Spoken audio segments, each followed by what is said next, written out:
So, here I am with my new Jayco 27 BHB. It's 2021.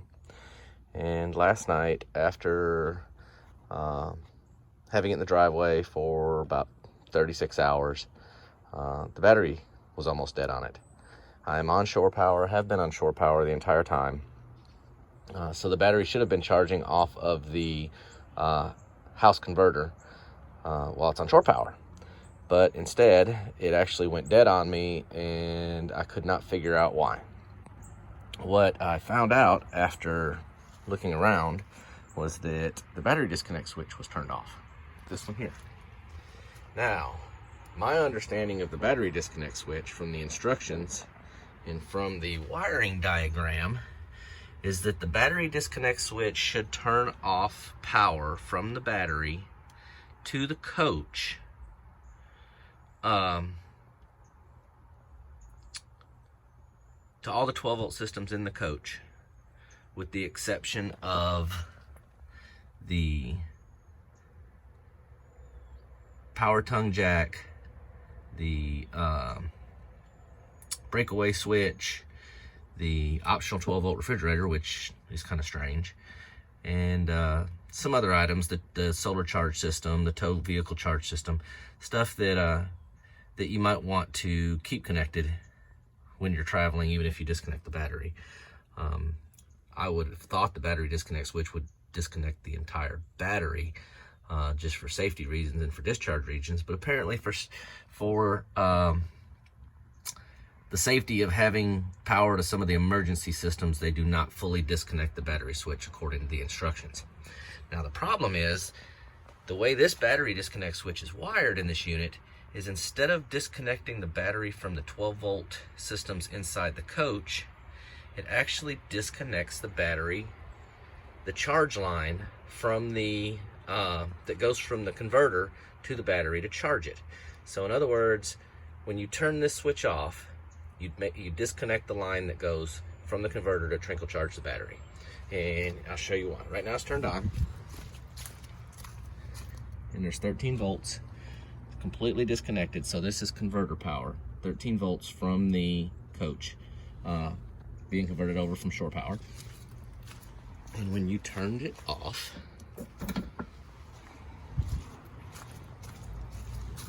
there's no voltage. So turn it back on.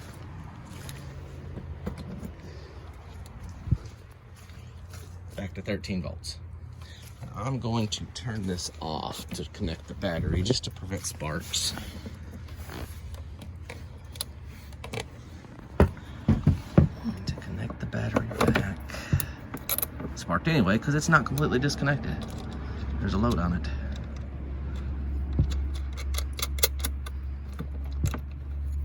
Which isn't much of a load, because I've got everything turned off, but the refrigerator's on still. I forgot to turn it off.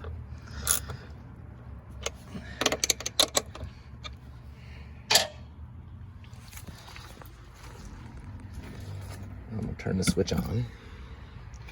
We are going to go, number one, I'll show you here. Switch is on, lights on, switch is off, lights still on. Switch is on.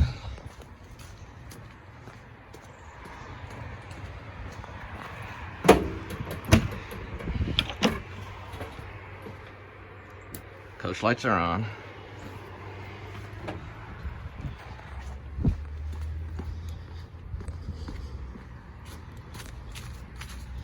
Switch is off and out.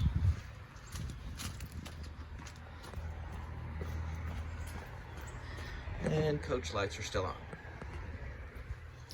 So that confirms that the battery disconnect only disconnects the charge line, hopefully the charge line, from the battery to the converter. Now,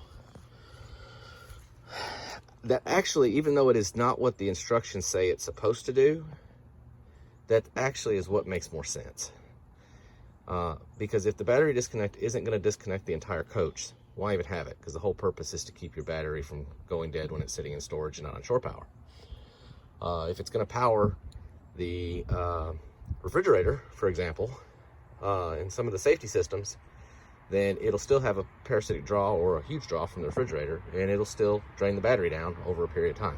So even though the instructions say that the battery disconnect switch is designed to disconnect the coach 12 volt inside, it actually makes more sense that it's wired the way it is actually wired. And here's why. When you are on shore power, even if you turn everything off in the coach, when you're on shore power, as I showed earlier, when you disconnect that positive lead from the battery, let's say you were taking the battery in the house to be charged or taking the battery in to be replaced, and you were leaving it disconnected. When you're on shore power, you would still have 12 volts on that 12 volt lead coming from the inverter.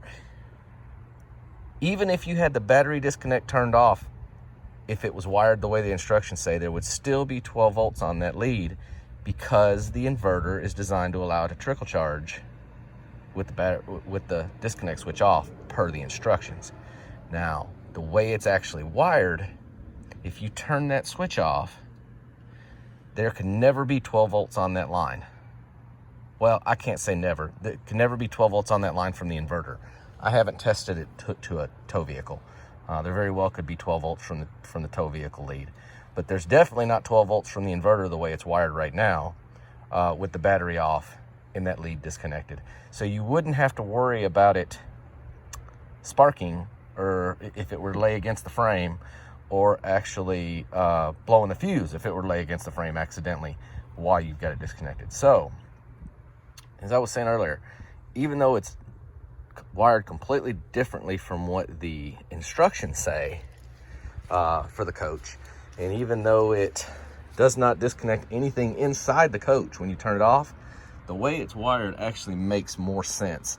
And I'm really, unless I can think of another reason to have them go in and fix it, because I don't think it would necessarily be a fix, unless someone here can post a reason why we should change that, I think I like it better disconnecting the positive from the coach's charge system than actually disconnecting the entire battery.